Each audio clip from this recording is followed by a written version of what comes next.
Bilis, kaya kilaw ako. Namimiss ko yung kinilaw.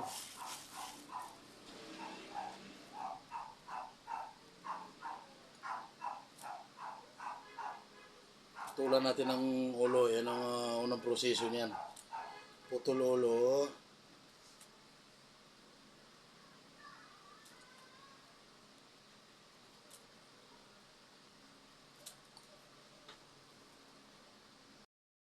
Ito, mag-ano na naman tayo ng pansahog mga kaibigan.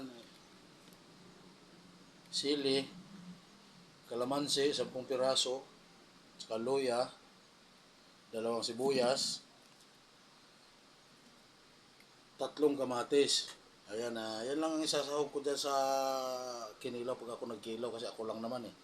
Hindi ako maarte sa mga pangsahog. Okay lang yan dahil ako lang naman ang kakain.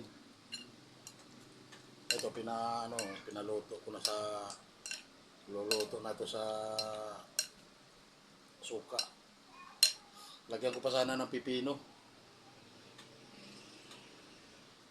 Mamaya update tayo mamaya pag maglalagay na tayo ng sahog. Ito na yung mga kaibigan, ilagay na natin yung mga sahog na. Ito yung luya. Pinong-pino yung luya kay para diretso makain. Kasi din naman yan, maganda rin sa katawan yung luya. Susunod yung sibuyas. Yan, sibuyas. 2 sibuyas lang.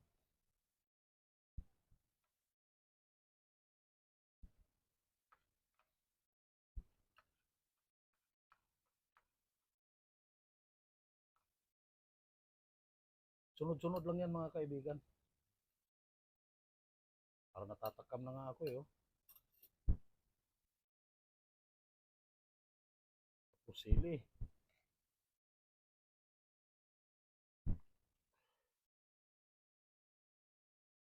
Yan.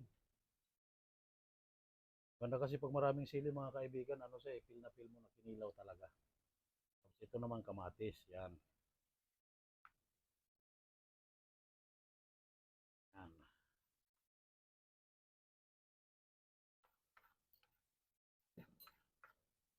Tinamay ko na mga kaibigan, kay malinis ang mga kamay ko. Ako lang din naman kakain. Tapos kalamansi.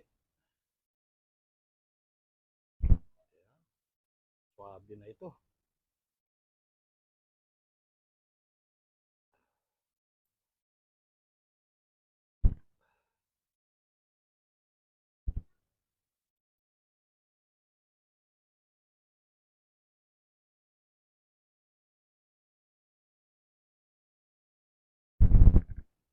Ganun lang mga kaibigan, antayin na lang natin na maluto siya. Panalo na yan mamaya. Sabay ng pulang kabayo.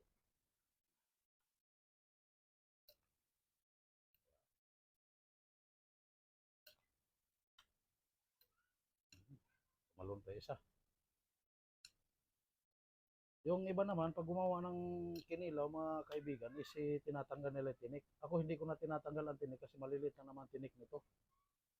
Saka kasama ko sa binabayaran yung tinik, kaya kinakain ko rin yung tinik.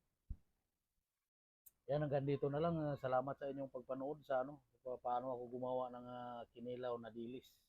Salamat sa suporta.